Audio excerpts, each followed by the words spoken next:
Jadi beberapa waktu setelah saya upload video tentang Havenu Shalem Aleichem ini, saya di DM melalui Instagram oleh salah seorang alumni Ponpes Al-Zaitun. Jadi ceritanya santriwati alumni Ponpes Al-Zaitun ini dia curhat kepada saya dan menceritakan tentang kisah pengalaman dia menjadi salah satu santriwati di Ponpes Al-Zaitun ya sejak tahun 2001 sampai 2007, 6 tahun dia di sana.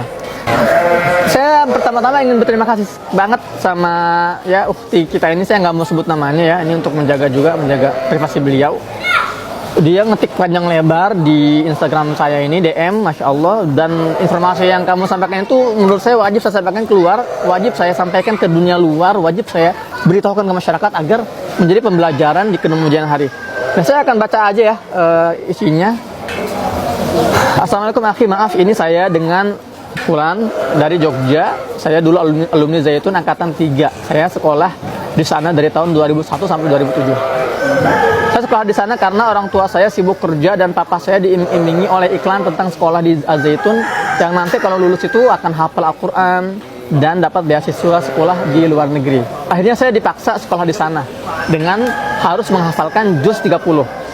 Saat itu dia belum hafal, saya belum hafal waktu itu dan berharap gak lulus. Tapi setelah ujian lah, kok lulus semua angkatan saya. Kurang lebih ada 2.500 kalau nggak salah.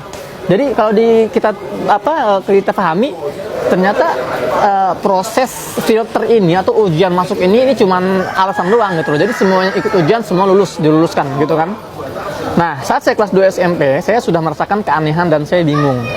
Pas liburan, saya cerita sama mamah saya dan akhirnya saya mau dikeluarkan, tapi nggak jadi. Takut saya nggak bisa karena mamah saya orangnya gengsian waktu itu. Gengsi kalau anaknya nggak masuk sekolah favorit. Tapi sekolah mama dia sebenarnya sudah mau menerima saya karena keluarga papa saya orang-orang pengurus Muhammadiyah. Selama saya sekolah di sana normal-normal aja. Cuman kejanggalannya yang beda itu apa-apa uang. Misalnya melanggar aturan, menggunakan bahasa atau telat sholat ke masjid, ya dengan uang saya bisa bebas. Kalau nggak ada uang saya harus menghafal mufrodat atau vocabulary, kosakata bahasa Arab dan lain-lain. Kemudian puasa Ramadan, dulu ada satu oknum di asrama yang bilang kamu capek haus, bisa nggak puasa tapi bayar 20 atau 25 ribu gitu. Nah, terus saya bayar. Pas liburan ketahuan, gara-gara saya bilang, mah haus, mau nggak puasa bayar ke siapa? Kagetlah orang rumah.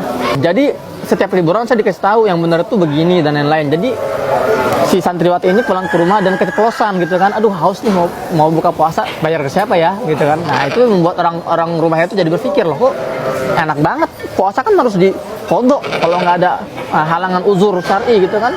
Kecuali kalau udah tua, sudah tidak sanggup baru dibayar, dikodok dengan uang gitu kan. Oke. Tapi kalau sholat dan pelajaran di sekolah sana sih normal-normal aja, objektif ya. Jadi kita nggak menyalahkan semuanya. Kalau sekolah dan sholat normal-normal aja. Singkat cerita, ketika saya sudah lulus, saya meneruskan kuliah di Jogja. Dan saat itu banyak kasus-kasus dan hal-hal aneh. Guru-guru saya yang ada di sana pada keluar. Teman-teman saya yang masih pada kuliah juga sedikit-sedikit udah pada keluar juga. Jadi maksudnya kuliah di Zaitun ya, karena Zaitun itu kan setahu saya ada dari tingkat SD, SMP sampai kuliah. Jadi saya di sana temenan sama anaknya Syekh Panji Gumilang, kakak kelas saya dulu. Dan saya berteman juga dengan anak-anak eksponen. Nah, apa itu eksponen? Jadi menurut sumber saya ini dia bilang di sana itu ada istilah orang dalam, ada orang luar. Nah, mungkin eksponen itulah orang luarnya ya. Dulu kalau mereka ngobrol dan saya tanya, apaan sih? Dijawab, kamu orang luar, nggak tahu. Kamu nggak usah tahu deh, ini urusan orang dalam, karena kamu orang luar gitu ya kurang lebih ya. Ya, saya dulu cek-cek aja, tapi setelah lulus baru tahu, oh kok begini. Teman saya yang anak eksponen itu kak, dulu deket banget sama saya. Dia lebih pintar daripada saya, bahasa Arabnya dan hafalan Qurannya juga lebih banyak. Tiba-tiba beberapa tahun yang lalu, saya kaget, kok jadi begini ya? DM ngajak-ngajak untuk dukung Israel. Di situ saya marah karena dari dulu kalau lihat gempuran-gempuran Israel ke Palestina saya nangis, nggak bisa apa-apa. Saya cuma bisa berdoa dan bantu dikit-dikit. Dan ternyata teman saya sendiri, akhirnya kita sedikit debat dengan temannya yang tadi ngajak dukung Israel ya. Saya kasih ayat-ayat Al-Quran, dia artikan jauh beda dari arti sebenarnya. Akhirnya saya hubungi mutawif saya. Jadi mutawif ini pembimbing tawaf ya. Kalau antum umrah atau haji, ada yang biasanya bimbing tawaf, bimbing manasik haji, itu namanya mutawif. Jadi saya hubungi mutawif saya pas umrah yang kuliah di Madinah. Timnya Ustadz Khalid Basalama. Itu guru saya juga tuh di Indonesia. Akhirnya dibantu untuk menghadapi teman saya itu. Dan akhirnya saya blok karena dia ngeyel banget dan mulai nggak masuk akal ajarannya. Sudah bukan syariat Islam.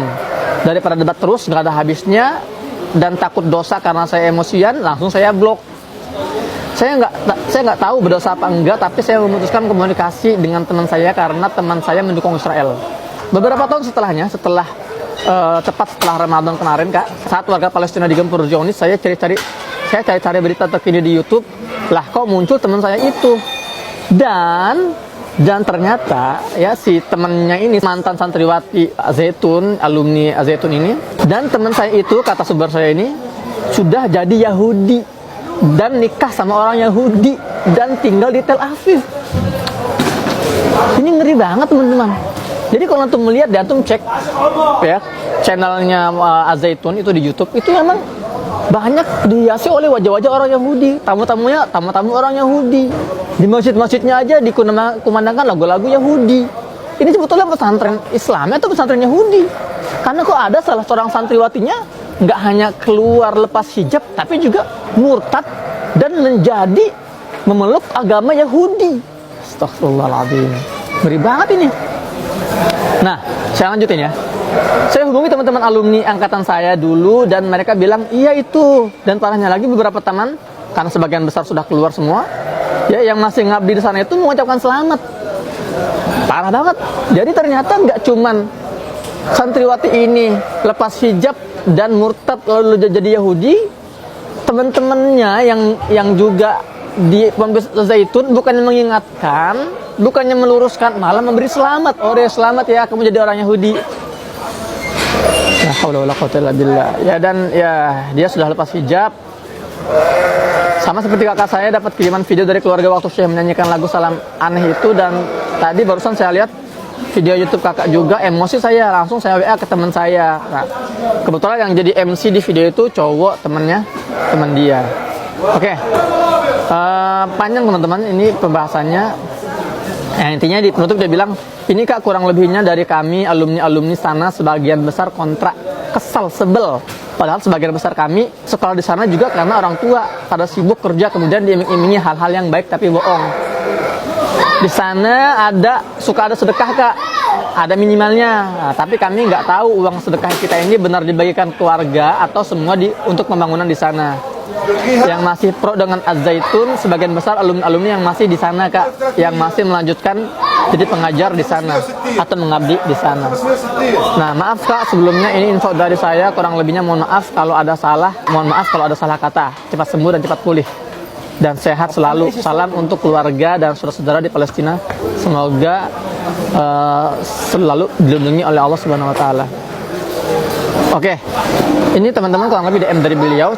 Semua masih panjang lagi ya. Setelahnya itu ya ukhti ini memberikan screenshot perbincangan diskusi dia dengan si murtad tadi itu yang memeluk agama Yahudi. Dan memang parah sih, dia ngebahas-bahas tentang penafsiran Al-Baqarah ayat 285 dan surat Ar-Rum. Dia bilang bahwa kitalah yang salah memandang masalah Israel gitu loh. Saya akan bahas insyaallah di konten selanjutnya ya, karena memang ini perlu pembahasan panjang dan saya akan siapkan insyaallah, semoga bermanfaat teman-teman. Demikian dulu untuk vlog hari ini, semoga bermanfaat sekali lagi. Dan bagi teman-teman yang belum subscribe sekarang juga channel Muhammad Hussein Gaza untuk mendukung agar channel ini berkembang dan memberikan lebih banyak manfaat dengan jangkauan yang lebih luas.